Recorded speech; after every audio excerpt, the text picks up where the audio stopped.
On se retrouve pour une étape express à Lakuroju, dans la réserve naturelle qui est pas loin de Géorgénie. C'est une étape express parce qu'on va y passer à peine la nuit et quelques heures. On va se prendre un tout petit repos.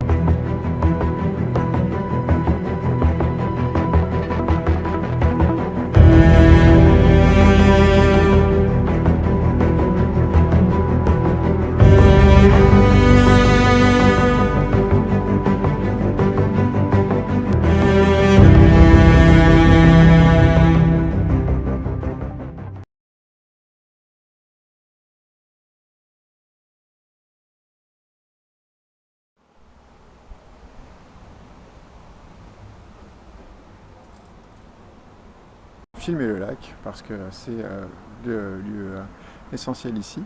Voilà, on a conduit toute la journée, ce qui fait qu'au final on reste beaucoup moins longtemps que prévu, mais bon, c'est super sympa par ici, c'est vachement joli.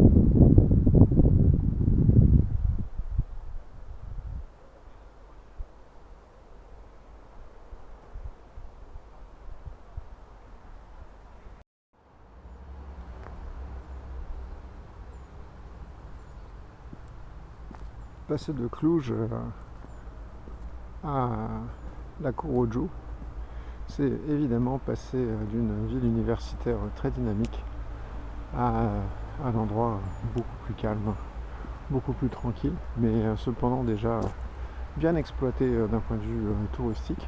Là, il y a la route qui passe un petit peu au-dessus de moi et il y a pas mal de commerces et de moyens de se loger sur place. Mais c'est un endroit vraiment sympa. Je regrette qu'on n'ait pas le temps de le découvrir un petit peu plus.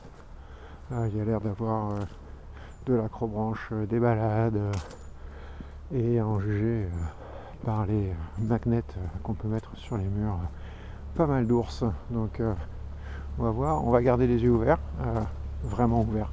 Allez, ciao ciao.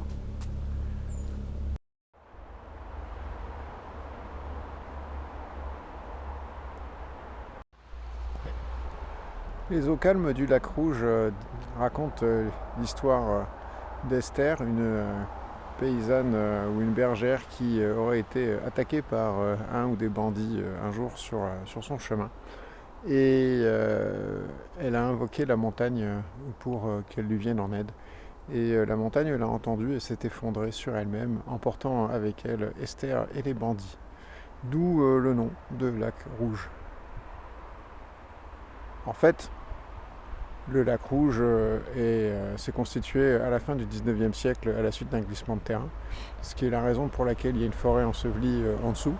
Et il tire sa couleur des minerais de fer qui sont contenus dans le sol et dans les alluvions. Donc c'est un petit peu moins romantique, mais il y a une explication à ça et c'est pas plus mal de trouver une explication et du symbolisme. Quoi qu'il en soit, nous on continue et on va par là.